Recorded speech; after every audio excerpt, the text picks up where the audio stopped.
Welcome to NuWu Sessions, where we invite guests from different corners of the Vegas cannabis industry. And we sit down to share a VIP table package in Nevada's very first cannabis consumption lounge, only here in the Vegas Tasting Room. Come check us out. What up, NuWu fam? In this episode, we have OG Machine Head guitar player and brand manager of 22 Red, Mr. Logan Mader. Watch as we discuss his history as a musician, his new role in the Vegas cannabis community, and much, much more. It's only here on NuWu Sessions, so let's get into it. What's going on, guys? Welcome to NuWu Sessions. This is a very exciting episode for me personally. We have Mr. Logan Mader from 22 Red. Yes, sir. Thank you for coming on the podcast, brother. Thanks for having me. 100%, man. We've got a lot of things we want to talk about in this episode. First and foremost, though, we want to get some beverages here. We have some lovely cocktails. Hi, friends.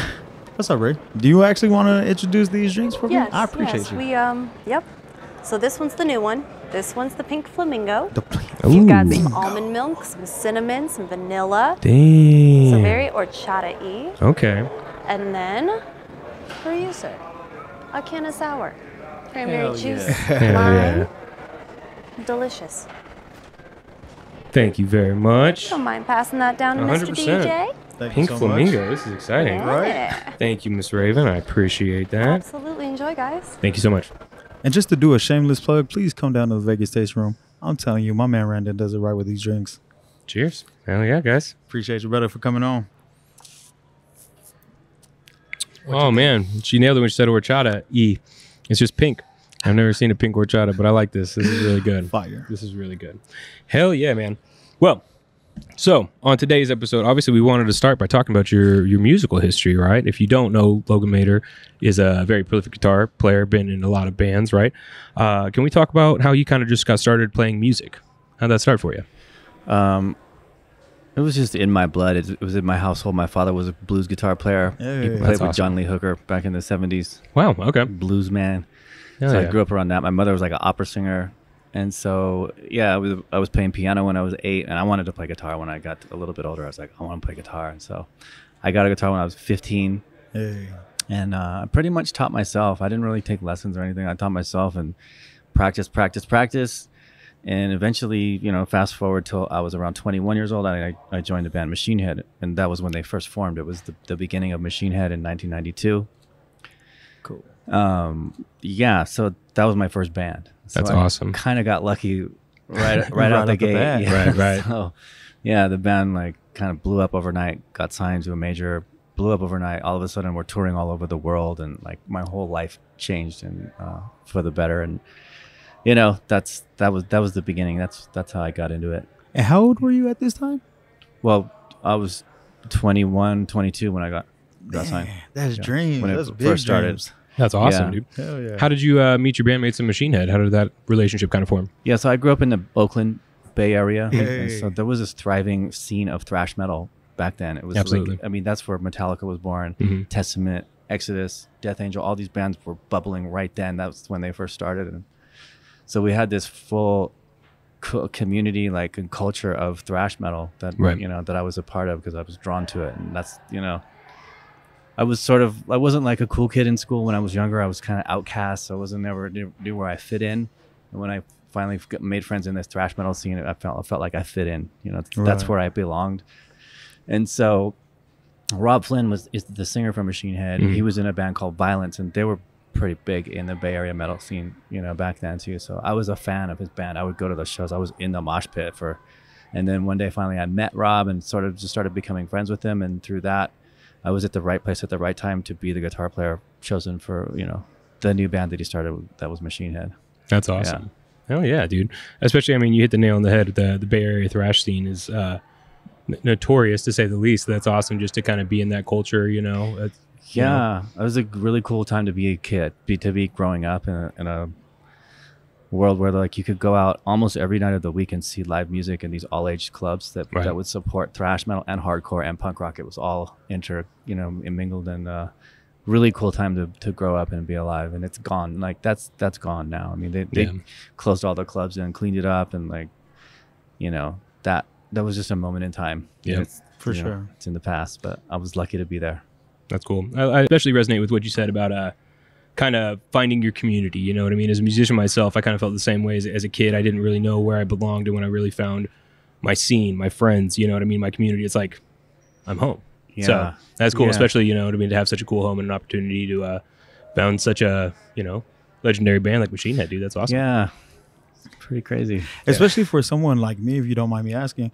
I'm not in that scene. Who would you suggest, or like who were your heroes in thrash metal, or who would you put someone like me onto if you were to introduce that type of genre? Go to thrash metal school. Right? Yeah. Well, I mean, Metallica kind of was the For original, like, you know, and they developed more into a kind of a rock band over the years, but their first 3 albums was thrash, you know, Right. first 4 albums was straight. That's good, amazing songs to listen to, cool vibe. But, you know, the Bay Area thrash metal, you think Testament Right. and Exodus, these are the two, basically top 2 for me. I got you. Yeah. They're still going too. There's a tour going out right now called the Bay Area something, and it's Testament, Exodus, and Death Angel. Those same bands, and they're killing it. They're selling out everywhere. It's Hell really yeah. cool Dude, to that's see dope. that. Yeah. Yeah. And We'll have to there's- go to the tour. We'll do a live podcast from the show, right? Yeah. We're taking Hell yeah. DJ to down. thrash metal school, right? Yeah, I'm down. There you go. That'd be cool. Hell yeah. Well, cool. What was it like in the early years of Machine Head touring around? You already said, you know, young guy kind of thrown into like, okay, cool. I'm a professional musician now. You know, what was touring like? It was pretty wild, man. It was a good time, nonstop good time. Mhm. You know. Yeah, I got to one of the biggest things about like being in that lifestyle and being in a band that can tour like that on that level. It's like you kind of unplug from the matrix of society and you get into your bubble with your brothers, and you're on this nomadic tribal thing. You're on this adventure, and like the rules don't apply. None of the rat race 9 to 5. It's like a totally different reality that I got to go into, and I was lucky to experience that. It's a thing, you know. Yeah. It's definitely a totally counterculture lifestyle that you have to know. If you know, you know, I guess. But the way to describe it is just like I don't know. You just have your own kind of reality where everything is awesome. Every day's a party. Every day's a celebration. Everyone's happy to see you. It's just like, I don't know, heaven on earth. Right? Right? Yeah, right. Sounds Tour. like it. Hell yeah, dude. Hell yeah. That's awesome. So you're in the Machine Head days, right? The Burn My Eyes. You guys are out there. We're touring. What led to you leaving the band?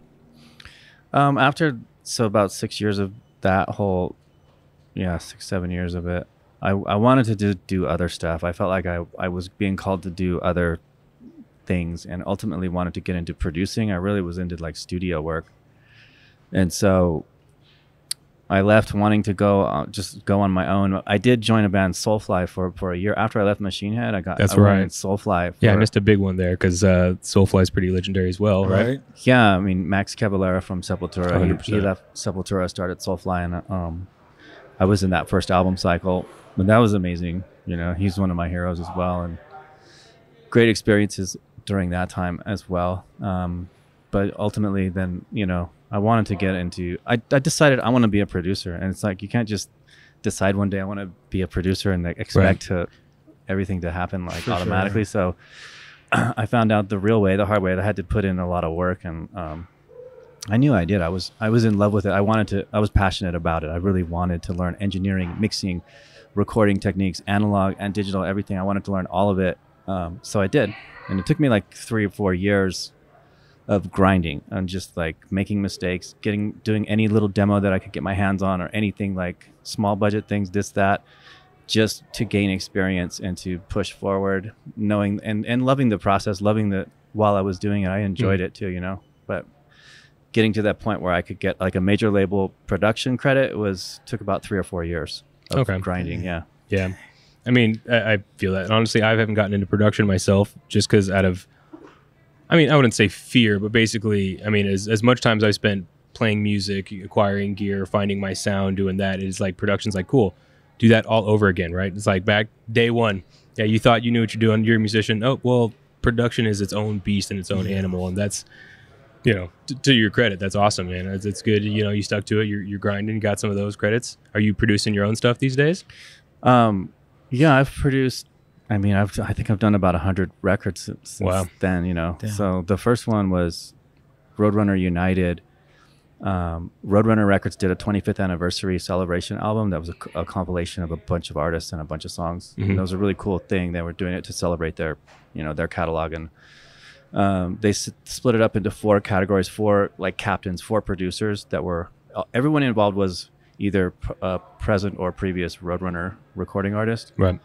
So these 4 producers would put together teams of other Roadrunner recording artists to do their 4 songs for like 16 songs, I guess it was.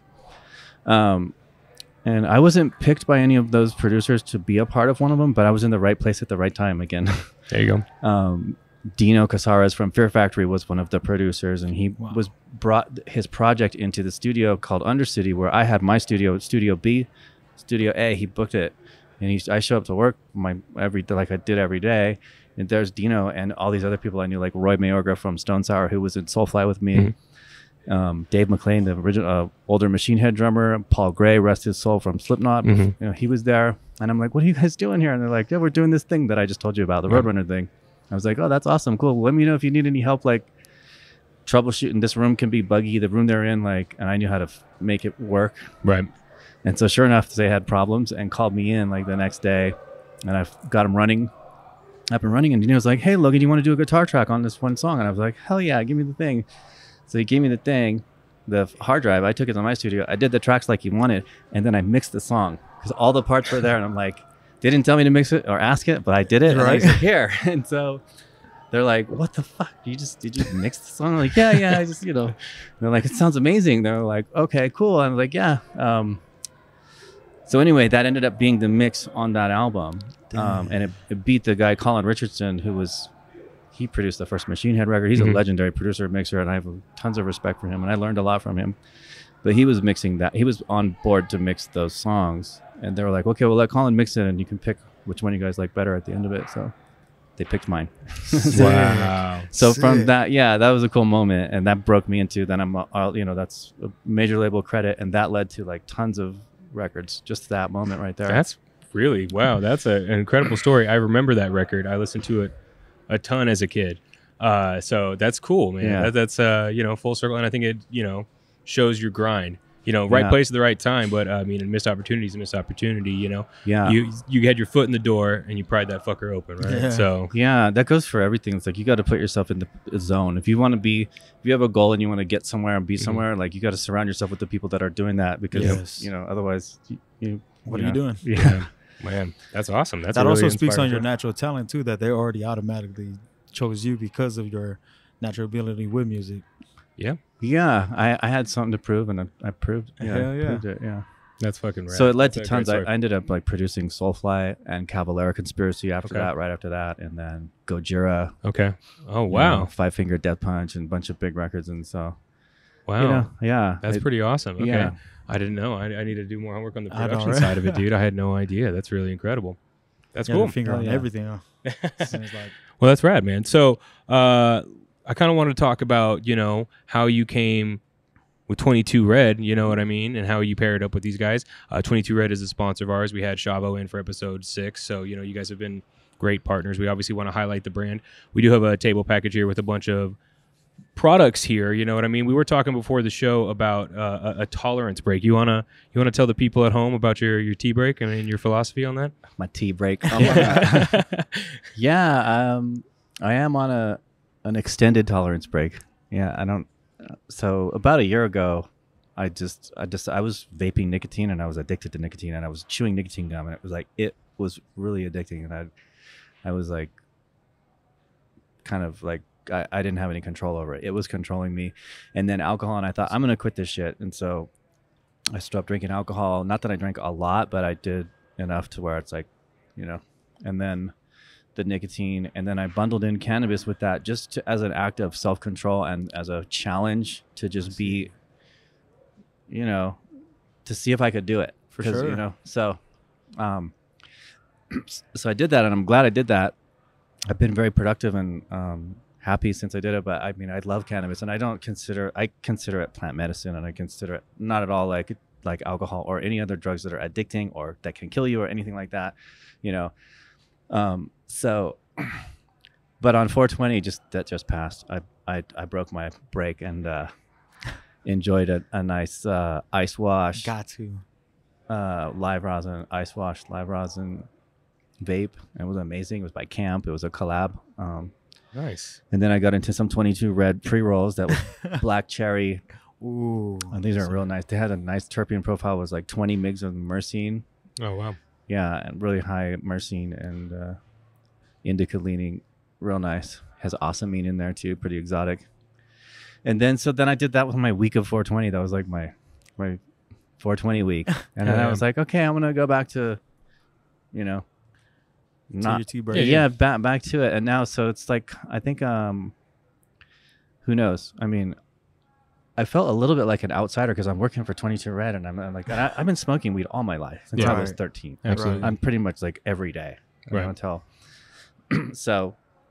Yeah, and it's kind of ironic that I'm working for 22 Red and that I'm not partaking in it, but I felt like a little bit outsider that I was like, not peer pressure. There was no peer pressure, no disrespect or anything about like that. But my choice is my choice, you know. So, but I guess I'm kind of a weekend warrior now. Like maybe here or there, once in a while, kind of, you know, special occasion 100%. vibe. Sure. Yeah, actually, though, on another note, I'm thinking about trying tinctures for detox, like heavy metal detoxifying. I got too much heavy metal in my blood. No, but I've heard and I believe it, the cannabis, especially like in a tincture, really high concentrated, is a good heavy metal detoxifier. And there's like the water here is one of the most toxic waters we have in America, in Nevada, the tap water, and the air. And like the food everywhere is like, you can't live in this world today and not be exposed to toxins. So I'm thinking about trying that, maybe RSO or just some nice tincture at night and see what it does. A little PM routine, right? Yeah. You know, just help you get some sleep, but really more for a medicinal aspect, right? Yeah. Absolutely. Yeah. Well, I mean, if you've been, like you said, if you've been smoking your whole life, you really understand the culture, you know. I'm sure you wouldn't be there if you weren't an expert in your field. And obviously, this man knows his terps. We're just talking about osmine and all these things, you know. I actually have a lot of friends in the industry who've been doing it for years that don't consume at all. And, you know, I think it's kind of, that is true. It shows the wide-reaching tentacles of cannabis, if you will. You know what I mean? Like, even if you're not plugged into the culture, you're not a user, doesn't mean you can't understand it. You're not still helping move the movement forward. Yeah. So Yeah. to that point, man, like, thank you for doing what you do. 100%. Especially since you've been in the culture for so long. Tolerance breaks, I've always heard people for different various reasons. Is this your first time doing a tolerance break, or like obviously probably not? You've been doing it for so long, but is there anything that you would suggest someone to take a tolerance break, why they should, or what would your advice be? Yeah, I've done tolerance breaks before, and I would do it before because my tolerance was so high that it was just getting me normal. It wasn't getting me high anymore. Yeah, for sure. And so I wanted to get high again. So I take a few days off and then, you know, whatever. But yeah, this my thing was more psychological and more like internal Star Wars in my head thing I have going. That's why I was asking, because a lot of people that I do talk to about that is more of a mental break. It's more of a kind of a retune thing. Yeah, I know. I don't know, man. It's different for everybody, I guess. You know? For sure. That makes sense. I haven't gotten there yet. I'm not on my tolerance. I'm still baby steps. I got to catch up to the rest of y'all. Yeah, it was an intuition thing. My intuition was telling me, you know, some little voice in my head. Not a voice in my head, my voice, you know, but, but the one that I know that tells the truth, the one I don't really want to listen to normally. Right. Never takes the easy way out. You know, it's like the higher voice is like, told me that I should do that, so I did it. Hell yeah. There you go. Hey, man. And good on you for doing it, man. That's cool. I'm probably there myself. You know, I smoke way too much extracts. It's fine. It's a beautiful thing. But you know what I mean? A tea break probably helped me get where I'm trying to go as well. What I'm trying to say. But back to 22 Red, man. So your title is brand manager, correct? Yeah. Well, they're calling me the West Coast brand ambassador for the whole West Coast, but brand manager. I'm the boots on the ground for Nevada. Hell yeah. And I love 22 Red. You know, I mean, I know you know, but maybe we tell the origin story a little bit, I guess. Yeah, no, 100%. So it was founded by Chavo, our friend Chavo from the band System of a Down in 2018 in California. And so he's had a very successful career in music. Obviously, he's really well known for that and recognizable. But he started this. He's a really creative guy. He's one of the most creative people that I know, like musician, songwriter, music video director, painter. I've seen him do like 3D art sculpture things that are amazing. And then with 22 Red, he's really hands-on with the whole visual representation, the look and the feel, and everything that is 22 Red. He's very hands-on. So, yeah, I mean, so it is a celebrity cannabis brand, but it's not typical because you don't see his face or his name on the packaging. You know, it's like you have to dig a little deep to even know that, oh, that guy from System of a Down is the dude from here. That's awesome, you know. So, or talk to someone like me that can tell you, which I think is cool. So they don't rely on his recognition and notoriety to sell the product, but rather to, you know, the fact that we have really amazing genetics that we're proud of and consistent high quality flower and concentrates, and that's how we sell it. You know, packaged in a nice aesthetic, cool lifestyle vibe. Absolutely. Yeah. Yeah, when he was here for episode 6, we were chatting and just a little bit about even just like the messages in the boxes and things like that. I think it's all the little touches that really kind of make 22 Red who it is. And it's all from a creative place. So, yeah, you know, that's why it's here is creativity and cannabis goes hand in hand. Yeah, For sure. For Shavo, he's a big advocate of that. I am personally, you know, aligned with that as well. that's cool. You know, like whatever you do, whether it's music or writing or designing or anything creative, like to get that point of inspiration from cannabis or to enhance your imagination and help you on your creative path is really good. Like it works. Like I have literally many times smoked guitar riffs out of a bong and exhaled them into reality when they didn't exist before that hit. Oh, that's so funny. I believe it. I'm a firm believer. I have 5 gold records that tells me there is something to it. You know? For sure. For sure. So yeah, like I really about that vibe about the company resonates with me personally. So, and I love that it's a real passion project, you know, like that's why he does it, because he's a super creative guy. And the aim and the goal is to simply honor and acknowledge and celebrate the creative mindset in all of us, you know? sure. So Yeah. that's the vibe of the company, you know? So. I think really that's awesome. a testament to him being really hands on, because I think like within the first minutes of the episode, he was already doing a quality check. Yeah.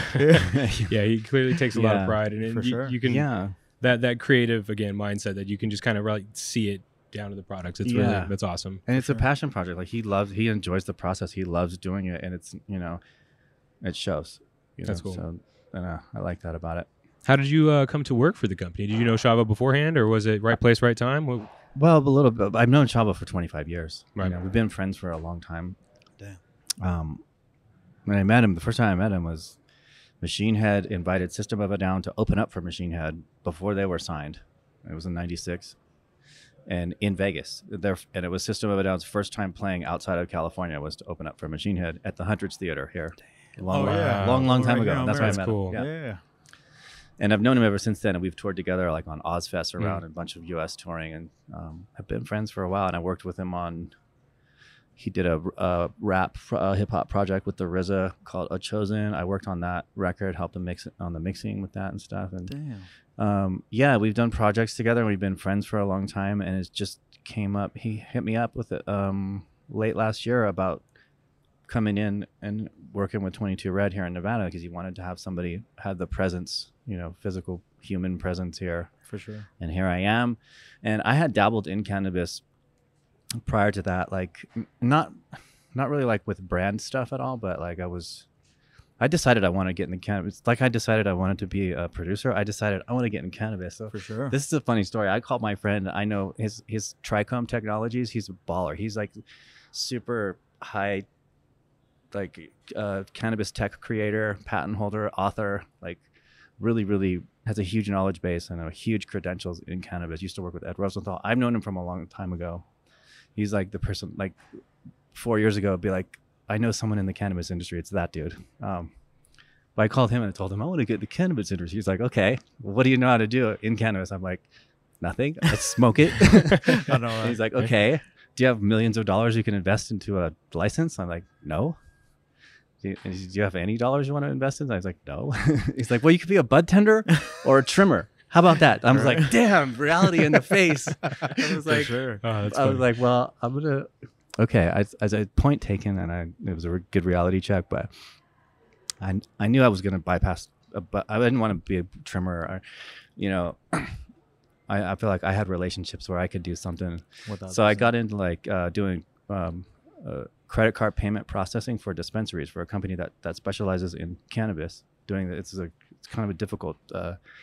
It's a challenging thing to get payment processing for dispensaries because of banking and federal this and that. And so, Yep.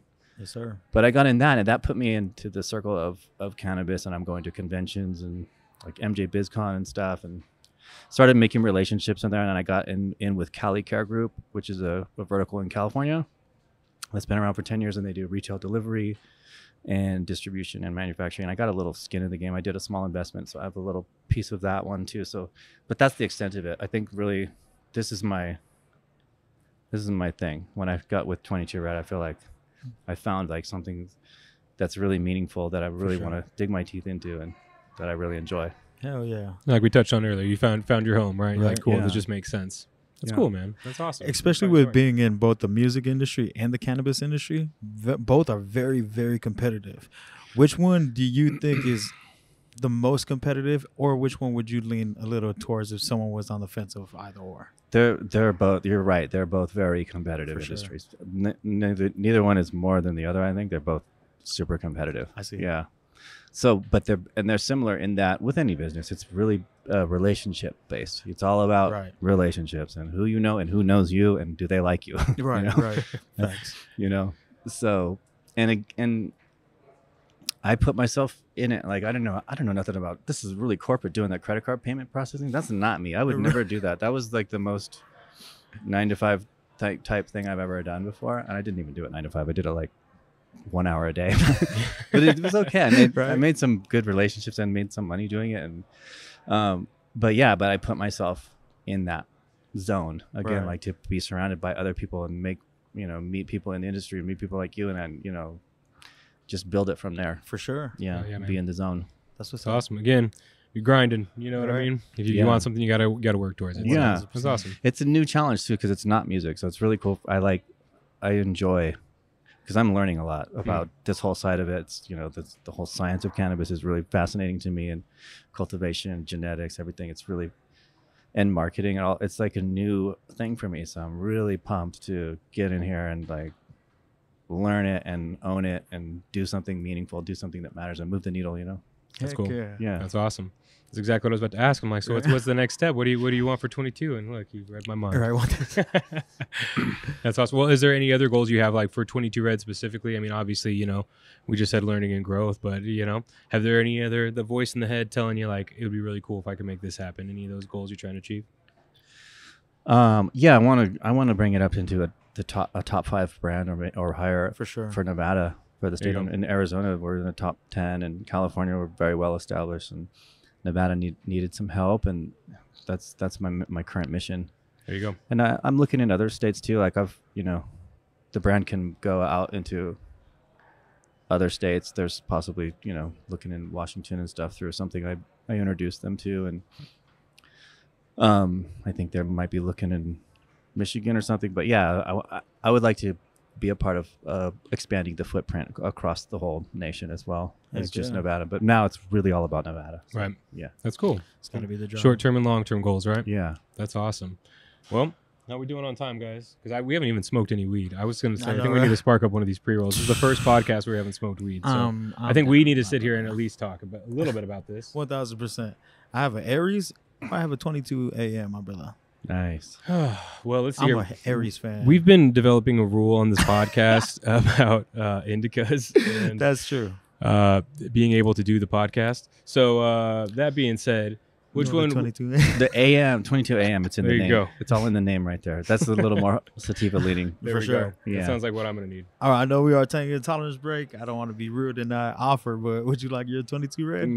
For sure. I'm gonna be a spectator on this one. No Yeah, worries. no worries. I have another thing I wanted to touch on. We've kind of been bouncing back and forth between 22 Red and obviously your music career, but the Machine Head reunion. What was that like? How did that come about? That was the good timing again. Good timing. Yeah, because the 25th anniversary was coming up Mhm. in 2019 for the first album, which is Right. still relevant album to this day. It's it's a gold record. It's it's revered as one of the top 10 most influential metal albums of the 90s and things like that. So I texted Rob in 2018. I said, dude, Burn My Eyes is going to turn 25 next year. We should do something. He was like, yeah, I don't know. No, never say never. Maybe the 30-year anniversary. And I was like, no way, dude, 25. Right. And he said that because he was really busy in an album cycle with the album Catharsis and with his doing current Machine Head stuff. But then like a couple months later, half of his band quit. A longtime members, they left the band. Phil Demo and Dave McLean, they left the band for whatever reasons, I don't know. But so then all of a sudden, that same day when I read it on Blabbermouth or whatever news thing I saw it, and I texted him like, "Hey, how about now?" He's like, "Why not?" He's like, "Give me a couple days, man. Give me." I knew it. I knew we were gonna do something, and so that was upsetting. You know, that was a bit of turbulence for Machine Head, but didn't stop them. They didn't miss a beat. He's always going to keep going because he's the main creative guy. He's the singer. He's the driving force. He's the visionary. He's everything. Anyone else who plays in the band, as long as they're good at what they do, the band can still be Machine Head and the fans stay with them. It's been proven over the years. So, so that just gave us a perfect opportunity for him to transition from that lineup of Machine Head disappearing and changing to, hey, celebrate something awesome. Burn My Eyes 25th anniversary. And it was amazing. We did it all over Europe, UK, North America.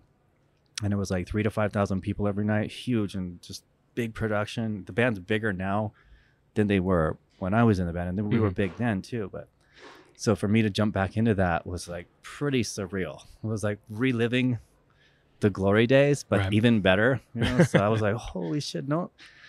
I'm really lucky that I got to do that. People don't normally get to even to do it once and then to go back and do it again. Like, yeah, right. Get a nice little victory lap. Yeah, and it was just good times, good feelings, good vibes. It was a celebration, you know, of something that's awesome, something meaningful, and everyone enjoyed it. It was meant to go on in 2020, but that all got shut down. We were going to go Australia, Russia, UK, Europe again, and all that.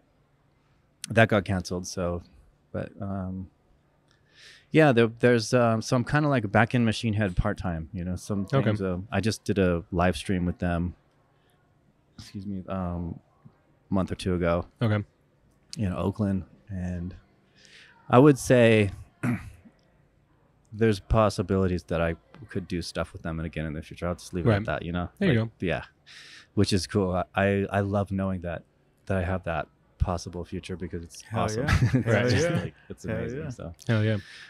And I also fits in because I decided I don't want to go on tour this year because I'm focusing on 22 Red 100%, and so I'm taking a break from touring, and I'm still doing some production stuff and some songwriting, but in between my main focus is 22 Red full time. For sure. Yeah, for sure. That's cool. Yeah. Well, with your music career, is there a certain country that you definitely want to go back to? And for the vice versa, for your 22 Red, is there a specific state that you want to be into?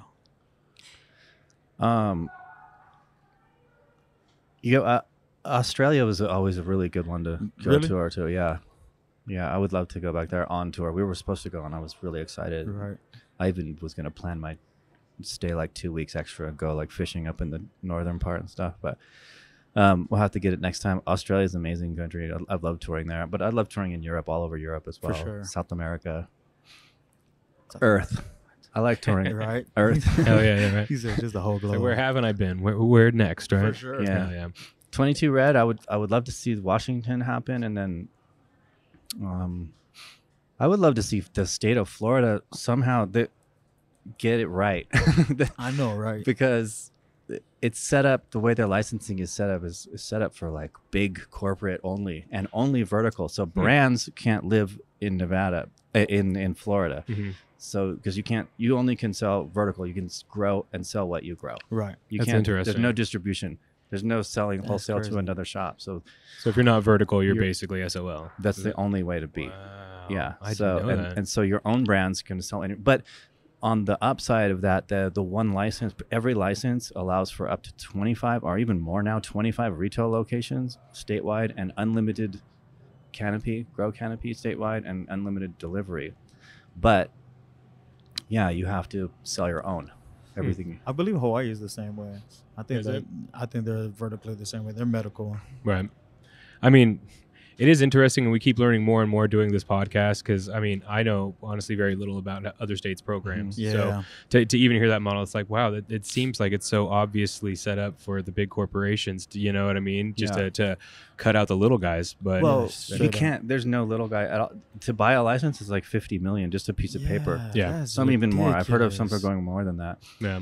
And then you got to have tens and hundreds of millions to build out all those grows, and Yeah. all those retails, 100%. and fund Who it. has It's that? like Yeah. there's no mom and pop That's going crazy. on there at all. That is crazy. That's Yeah. interesting. What are your thoughts on federal legalization? What would you like to see if it was Logan's call? This is how it should be done. Yeah, I would like it to be federally legal so that all the states could operate basically the same. Maybe there would be some regulations different. I don't know, but we could cross state lines. Yeah. We could ship, we could do internet sales. That would open up huge. It would open up a whole world of commerce and awareness and culture for the industry. 1000%. Absolutely. Yeah.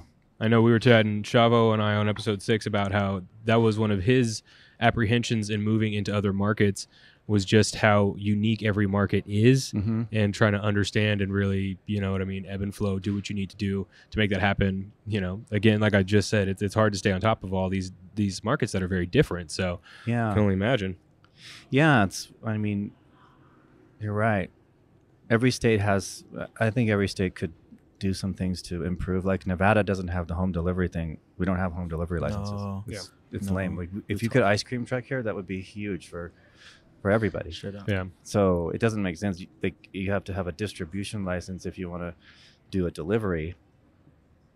So, but you can only take one order to a destination and then back. You can't fill up your trunk full of a few Right. pounds and be Yeah. like, oh, I'll go here, next, here, next, here. Like in California, they go all Yeah. day and they have routes running constantly, like Domino's Pizza or Right. whatever. Yeah. Yeah. Exactly. Yeah, we're not there yet. We'll get there though. Yeah, I would love Over to see some. that happen in Nevada. One thing cool about Nevada that I noticed different in the culturally or in the market is like terpenes matter in Nevada. And in Yes. California, Nope. they don't list terpenes on the. I know. And Washington's so the same way. I've learned that since being here, and it's cool because I think terpenes do matter. It's like the 100%. the desired effect or the therapeutic benefits are determined by the terpene profiles, very much so. So Exactly. it's important to know the whole sativa indica thing. It's like, It's so loose and so broad. yeah, it seems And the to more be we crossbreed, the more blurred the lines get, right? everything. Oh, man. Everything's a hybrid. Yeah, but- everything's a hybrid now. Yeah, there's sort of like I don't know. I've been hearing chatter about the subject of sativa versus indica being it's more of a marketing thing and it's not informative. Like where a sativa plant typically grows taller, an indica plant grows shorter and fatter, but the effects of this short fat indica plant might have more like limonene in it or something. It might be more like a sativa effect. Right. The feeling of it, like what the customer wants. So, but it seems like in Nevada, the bud tenders are really well educated on terpenes and their effects, and the customers are educated as well. Yeah. Yeah. Yeah. So it's Seriously. cool. Yeah, it's kind of disappointing stepping into another state and then they don't know their Yeah. terpenes and stuff like that. It's like, damn it. Yeah, especially with the dispensary background. You're like, cool, let's say I'm in Oregon and I'm going to an Oregonian dispensary going, hey, man, I'm looking for something with a lot of linalool. And he looks at me like I'm speaking another language. Yeah. I'm like, well, okay, I guess I'll take an indica. Yeah. But you're right. I do think Yeah. that the broad strokes thing isn't going to help the industry, Yeah. survive and move forward. I do think terpene testing, though, I mean, I'm not an expert on it. I imagine the cost must be a lot more. But still, if you want to treat it like medicine and really understand the value, Yeah. I think that'd be something more beneficial in more markets, right? You're right. And Nevada knows that. It's sort of leading the way for that. I think other states should catch on to that as sure. well because it matters. And I feel like that just gives the consumer more power. The more information, more power you Yeah. have. You really know what you're putting into your body, It's the name of the game, Right. I think. So you've been in this game for quite a long time. What are your opinions or the way you view things on how much this culture of cannabis has been increasing and changing?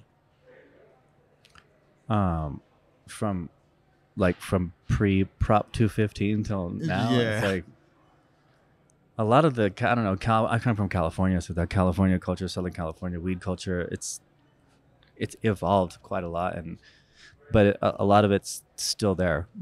I think that a lot of in Nevada as well, like the cannabis culture, there's still that grassroots culture, even though it's completely corporatized and it's huge business and there's all these other moving parts. For sure. Then other than I got a bag of weed, Right. Let's Right. buy. Yeah, right. Now it's I think it's on a good path. I like where it is. You know, sure. it's not. I don't feel like it's over commercialized or over misrepresented in any way. I feel like it's, you know, it's got its own life, and it's true to its own life. You know, For sure. Yeah, I'm still pretty new to the game. I'm about 3.5 years fresh, so I'm still feel like I'm in Disneyland with all of this. It's a big world of weed. There's a lot of everything, and like we said, you know what I mean, a lot of differences between these different markets. Hard to stay educated, but that's cool. That's the point. That's why we're here, right? Yeah, To talk to the 100%. people who are making the waves and really, you know. yeah. Who've been making the waves. Yeah, That's a big 100%, one. man.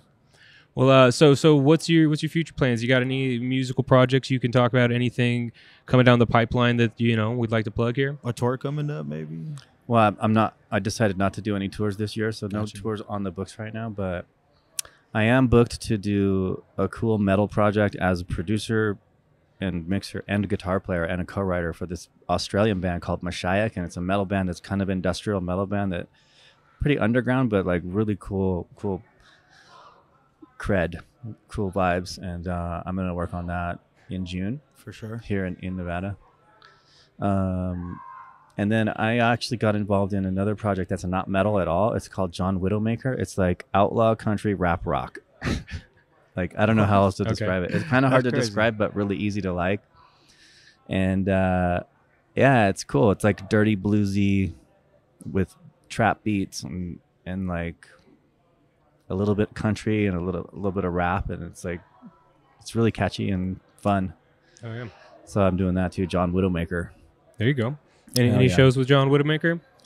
We did a couple of shows. There was like the first shows ever for the project, and they were really small, and like they were just like, get this thing on stage, and I wanted to see how it's all gonna go. Like, Yeah. you know, I got standards, you know, so I never invite people like to like the first show of a thing, even if Right. I'm the Right. producer, if I'm behind a project, or I like to let the band, you know, do its thing a little bit on its own and make mistakes or whatever, get the kinks out, Right. and then push it, you know, out to the industry or whatever. But yeah, Smart. I think there's a promising future for John Widowmaker stuff. He's a star. He's a character, like a really cool guy, just like crazy cool guy, and All right. got the vibe. So There you star go. power vibe. We were watching a music video before you got here. We were studying up a little bit. So no, man, good stuff. Good stuff. Nice. Excited to see more. Any words of wisdom you'd give the next generation of cannabis brand managers? You know what I mean? Musicians. Anything you'd like to leave the people with? Yeah, musicians or whatever you do. So if you set goals for yourself, and like I do, I set goals for myself, and I just try to just fall in love with the process, and like try to focus on what can I do today to Right. get not worried about the top of the mountain where I'm going, because it's really far away, and it's like, how am I going to get there? I'm never going to get there. But if you don't think about it and you just think about and focus on what you can do today and fall in love with it, enjoy it, make sure you enjoy what you're doing, then you're winning. And then before you know it, you're at the top of the mountain. All right. Or the top of the mountain comes to you, you know? 100%. So that's my advice. Man, The that's top of the love. mountain comes to you, man. That's That's a beautiful. t-shirt. Oh yeah, That's a t-shirt. needs for to be. real. Needs to be. There you go. Well, hell yeah, man, Logan. I think we Hell yeah. we touched on everything. We appreciate you Yeah, coming hell on the yeah. show, man. Yeah. Appreciate you giving us your time. Check out 22 Red. Where can they Yes. find you on the social pages? Let them know. Instagram is at 22red, 22red.com, or is it 22redla.com? I think it's 22red.com. But yeah, Instagram, go to Instagram. You'll find we do like monthly multi-state giveaways. You scan the QR code, do a couple like, share, comment things. You can enter into some really cool prizes that we give away every month.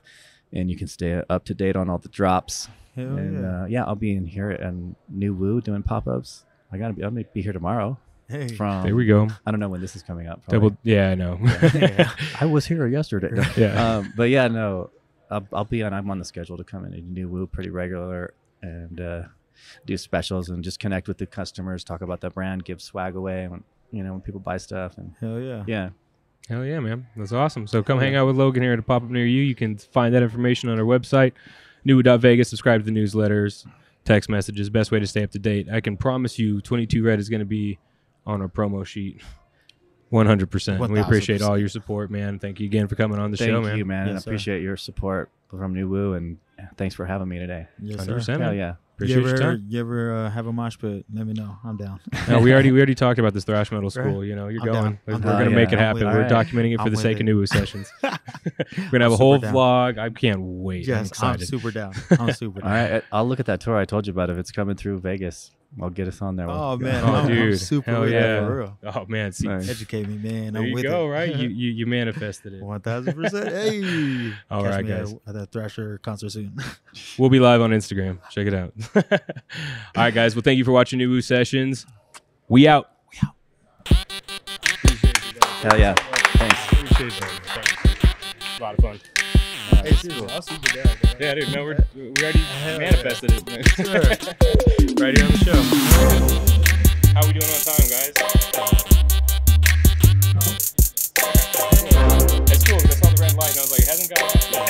It felt slower than usual. I think it's just because we weren't smoking as much weed. Yeah, because I was like, what's going on, NuWu fam? Thank you for watching NuWu Sessions. Just want to let you know that you need to hit that subscribe button right down there and click the little bell so that you get notified every time a new episode drops. Thanks for watching.